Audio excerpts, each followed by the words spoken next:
Keramba vertical garden untuk ikan sili. Bagaimana cara membuatnya? Simak video ini sampai selesai. Halo teman-teman, kalau kalian pernah melihat salah satu video shortku tentang ikan ini, pasti masih ingat kan?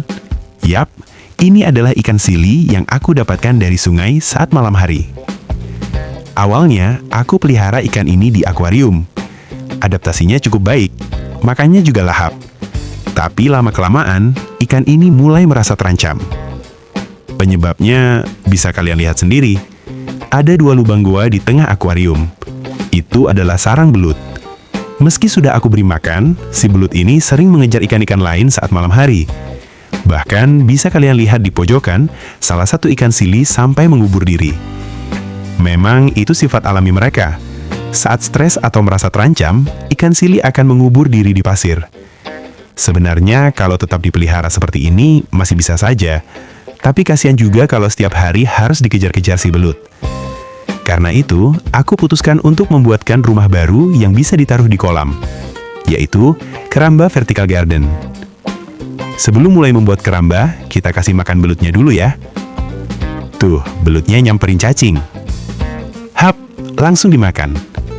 Oke, sekarang kita mulai membuat kerambanya. Untuk bahannya, kalian membutuhkan paralon 1/2 inci, T-elbow, waring, kawat ram, kawat baja, resleting, kayu hias, tanaman hias, kabel insulok, lembaran serabut kelapa, serta alat pendukung seperti benang dan jarum jahit, lakban, gunting, dan tang. Pertama, kita ukur dulu paralonnya menggunakan penggaris. Supaya lebih mudah dan rapi, aku menandai bagian yang akan dipotong menggunakan karet gelang. Kalau sudah ditandai, tinggal kita potong pakai gergaji. Saat memotong, ikuti saja bentuk lingkaran karetnya supaya hasilnya lebih lurus dan rapi. Untuk paralon, aku sarankan beli online saja. Sekarang harga material bangunan lagi naik. Siapa tahu kalau beli online bisa dapat diskon atau promo. Oke. Sekarang kita sudah punya potongan paralon dengan ukuran 85 cm, 70 cm, 50 cm yang masing-masing berjumlah 4 batang dan 8 buah T-elbow. Cara merangkainya cukup sederhana. Tinggal sambungkan paralon menggunakan T-elbow sampai membentuk persegi panjang. Setelah terpasang, tekan-tekan sedikit supaya sambungannya benar-benar masuk dan kuat. Mudah kan? 1 persegi panjang sudah jadi, tapi kita butuh 2 buah untuk membentuk sisi atas dan sisi bawah. Jadi, kita buat satu lagi dengan cara yang sama. Sambungkan paralon menggunakan T-elbow sampai kembali membentuk persegi panjang. Sekarang, 2 persegi panjang sudah selesai. Artinya, kita sudah punya sisi atas dan sisi bawah. Langkah berikutnya adalah membuat sisi samping dengan menyatukan keduanya. Caranya, gunakan paralon ukuran 50 cm sebagai penyangga vertikal. Pasang dulu ke salah satu persegi panjang. Masukkan paralon ke 4 titik T-elbow. Kalau sudah terpasang semua, bagian kakinya tinggal kita sambungkan ke T-elbow pada persegi panjang bagian bawah. Sambil ditekan dari atas supaya semua sambungan masuk dan terpasang dengan kuat. Dan hasilnya bisa kalian lihat. Sekarang kita sudah membentuk kerangka dasar keramba dengan ukuran kurang lebih 85 x 70 x 50 cm. Ukuran ini sudah aku sesuaikan dengan area kolam tempat keramba akan dipasang. Jadi untuk bentuk dan ukuran sebenarnya bebas saja. Sesuaikan dengan kondisi kolam kalian masing-masing. Karena kerangka dasar sudah terbentuk, sekarang kita tutup sisi sampingnya menggunakan waring. Untuk mengikatnya, kalian bisa pakai kabel insulok. Posisikan dulu waring di keramba sampai benar-benar pas. Kalau sudah rapi dan sesuai, baru kita ikat menggunakan kabel insulok. Pengikatannya bisa disesuaikan saja, yang penting kuat dan rapi. Sebagai contoh, setiap 1 batang paralon bisa diberi 3 ikatan kabel insulok. Ngomong-ngomong, waring ini harganya cukup murah. Di Jogja, per meternya sekitar Rp5.000. Kalian bisa mencarinya di toko perlengkapan pertanian atau toko tanaman. Oke teman-teman, sekarang sisi samping keramba sudah tertutup waring. Langkah selanjutnya adalah merapikan. Sisa kabel insulok yang menjuntai bisa kita potong dulu supaya lebih rapi dan tidak mengganggu proses berikutnya. Bagian waring yang berlebih juga dipotong saja. Sisanya bisa kalian simpan untuk keperluan lain. Oh iya, perhatikan baik-baik. Untuk waring bagian atas jangan dipotong habis ya. Sisakan sedikit seperti ini, karena nanti bagian tersebut akan kita gunakan sebagai tempat menjahit resleting.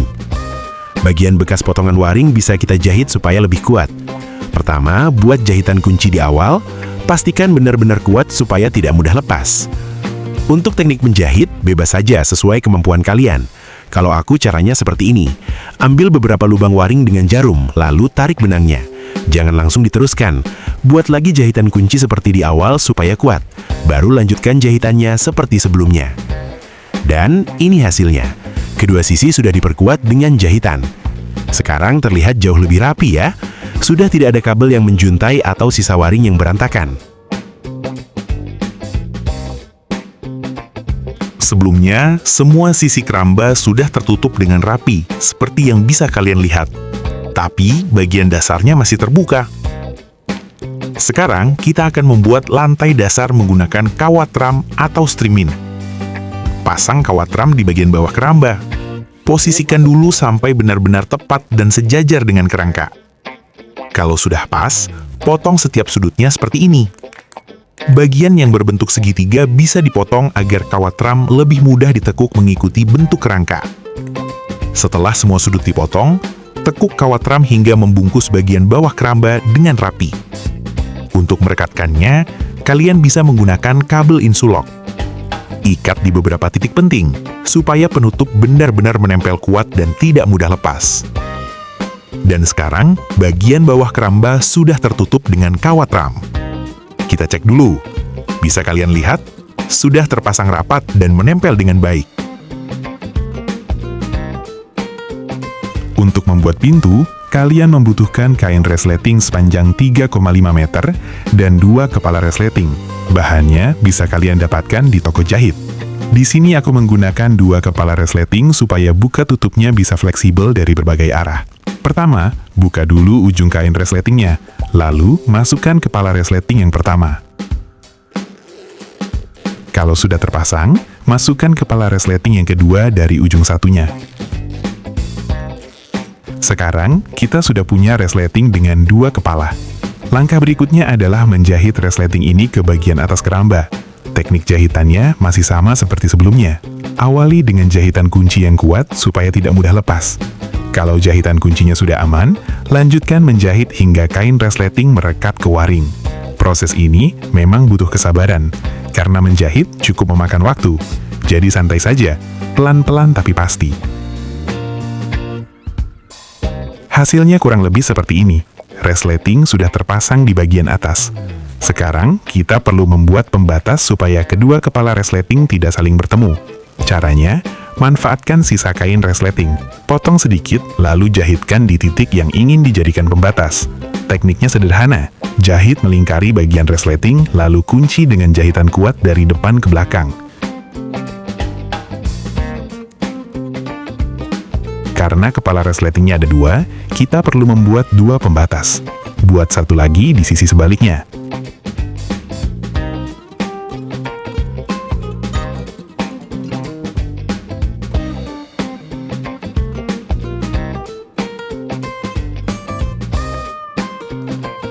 Setelah diuji, hasilnya seperti ini. Sekarang, masing-masing kepala resleting sudah punya batas. Selanjutnya, kita buat penutup bagian atas menggunakan kawat ram.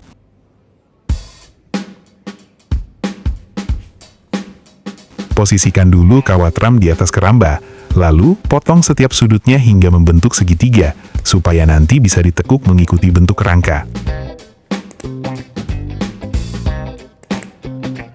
Setelah semua sudut dipotong, tekuk kawat ram sampai membentuk kotak sesuai ukuran keramba. Setiap sudutnya bisa diikat menggunakan kabel insulok agar kokoh. Bagian ujung yang membentuk segitiga bisa dipotong sedikit supaya lebih rapi.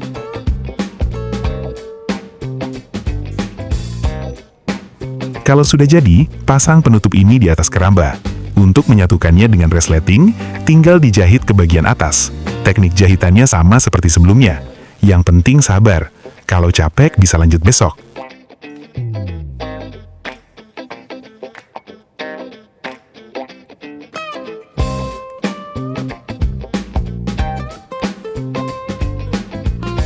Penutup keramba sudah jadi. Sekarang kita uji dulu resletingnya.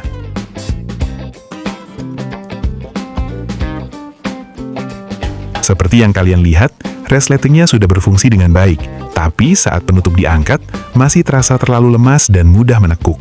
Supaya lebih kaku, kita buat kerangka tambahan menggunakan sisa paralon.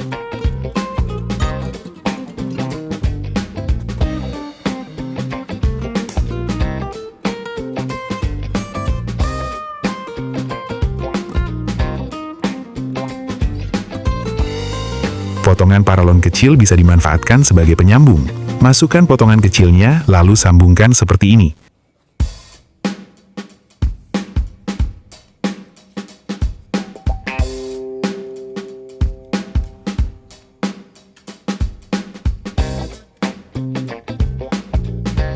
Bagian sambungan bisa ditutup dengan lakban. Supaya lebih kuat, lakbannya bisa sedikit dipanaskan dengan korek api agar merekat lebih rapat. Untuk memasang rangka ini ke penutup, gunakan kabel insulok. Ikatkan paralon ke kawat ram di beberapa titik penting supaya benar-benar kokoh. Sekarang kita lihat hasilnya. Keramba sudah jadi. Resleting berfungsi dengan baik, dan penutupnya sekarang jauh lebih kaku dibanding sebelumnya. Sebenarnya, sampai tahap ini keramba sudah bisa digunakan untuk memelihara ikan. Tapi karena dari awal tujuannya adalah membuat keramba vertical garden, tentu kita masih lanjut ke tahap dekorasi.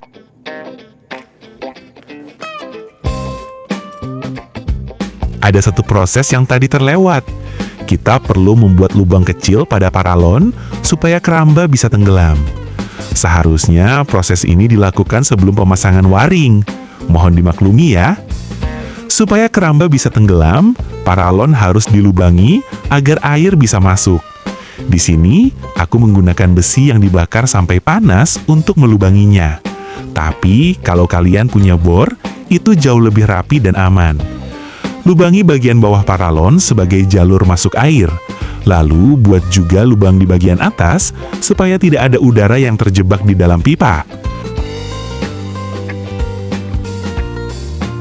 Untuk membuat vertical garden, kita membutuhkan lembaran serabut kelapa. Fungsinya sebagai media untuk membuat kantong tanam yang dipasang secara vertikal. Pertama, sesuaikan dulu lebar serabut kelapa dengan ukuran keramba. Kalau sudah pas, baru dipotong menggunakan gunting. Sisa potongan serabut kelapa jangan dibuang, karena bisa kita manfaatkan untuk membuat kantong tanaman.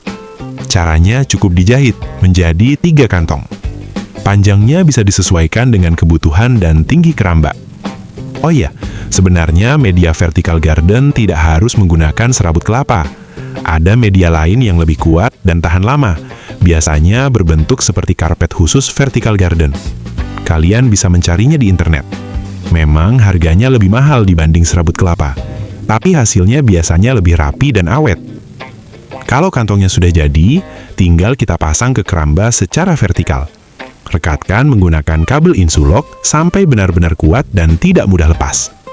Nah, sekarang kita sudah punya media vertical garden dengan 3 kantong tanaman.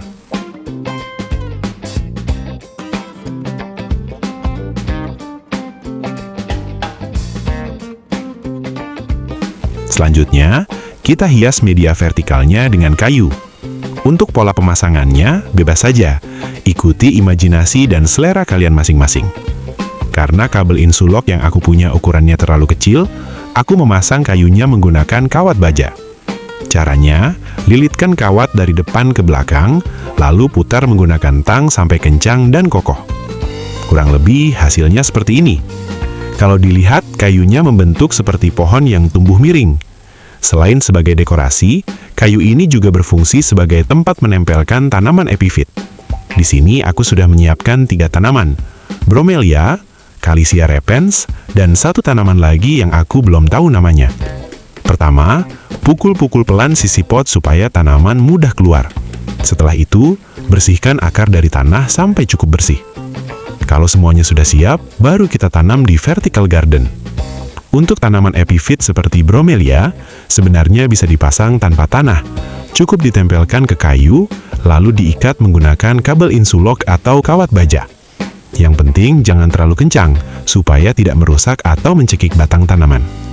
Sedangkan untuk tanaman seperti Calicia repens tetap membutuhkan media tanam. Jadi langsung masukkan tanaman beserta medianya ke dalam kantong yang sudah dibuat, lalu rapikan. Untuk moss, biasanya perlu sedikit lumpur agar bisa menempel dengan baik. Tapi kalau kalian punya lem khusus tanaman, itu jauh lebih praktis dan kuat.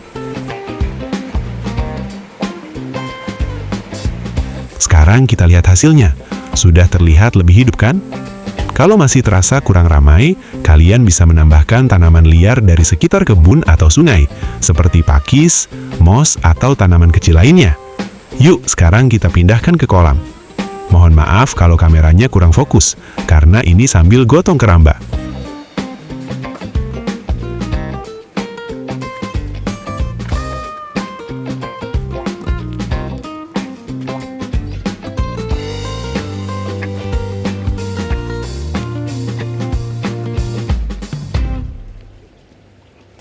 Untuk menciptakan kesan yang lebih alami, kita bisa menambahkan substrat di bagian dasar keramba. Substratnya bisa berupa pasir atau tanah, sesuai kebutuhan. Di sini, aku menggunakan pasir yang aku ambil langsung dari sungai. Tapi pasir sungai umumnya tercampur sedikit tanah. Itu bisa membuat air jadi keruh. Sekarang, kita tuangkan dulu pasirnya ke dalam keramba.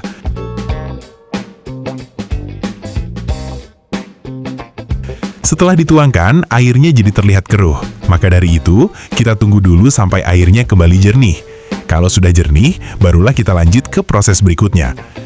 Kita akan membuat tempat bersembunyi menggunakan 2 bata, 1 genteng, dan sisa-sisa moss hasil berburu di alam. Pasang dulu kedua bata sebagai penyangga. Lalu pasang gentengnya sebagai atap. Setelah itu, kita bisa menghiasinya dengan moss supaya terlihat lebih alami. Kita tempelkan moss di bagian atas genteng. Agar tidak mudah jatuh, moss bisa ditahan menggunakan batu-batu kecil. Ini hanya contoh saja ya, kalian bebas menghias sesuai selera masing-masing. Bahkan, mungkin hasil kreasi kalian bisa lebih bagus dari ini. Setelah sarangnya selesai, kita bisa menambahkan sentuhan terakhir, yaitu membuat aksen alami menggunakan daun kering. Daunnya kita cuci terlebih dahulu sampai bersih, lalu direbus supaya lebih steril dan tidak membawa jamur atau kotoran. Kalau sudah, tinggal ditebarkan secara acak di dalam keramba agar terlihat lebih natural.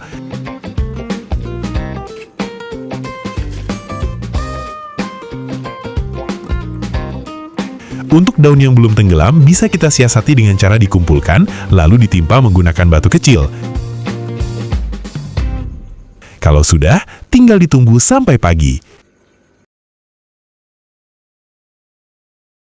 Yap, keramba vertical garden yang dibuat dengan susah payah akhirnya jadi. Sekarang kita nikmati dulu hasil akhirnya. Kurang lebih tampilannya seperti ini ya teman-teman. Tanamannya mulai beradaptasi, airnya juga cukup jernih, dan kesan alaminya sudah mulai terlihat. Karena kerambanya sudah siap, sekarang waktunya kita masukkan ikan sili. Tapi sebelum itu, tentu harus kita aklimasi dulu. Caranya, ambil air dari kolam, lalu campurkan perlahan ke air tempat tinggalnya sebelumnya. Ini bertujuan supaya ikan bisa beradaptasi dengan kondisi air yang baru, dan tidak kaget dengan perubahan lingkungan. Apalagi sebelumnya ikan ini tinggal di akuarium indoor, dan sekarang akan dirawat di kolam outdoor. Jadi proses aklimasi ini sangat penting. Setelah beberapa menit, barulah ikan sili kita masukkan ke dalam keramba.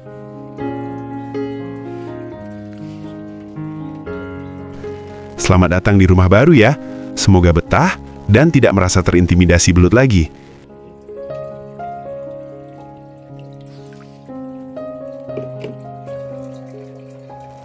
Penampakannya waktu malam hari begini ya. 2 ikan silinya tengah tuh. Yah, malah kabur dong temennya. Ditinggal sembunyi di sarang. Sekarang kita coba kasih makan salah satunya dulu. Apakah mau makan? Tuh, cacingnya dimakan. Berarti ikan sili sudah mulai adaptasi dengan rumah barunya.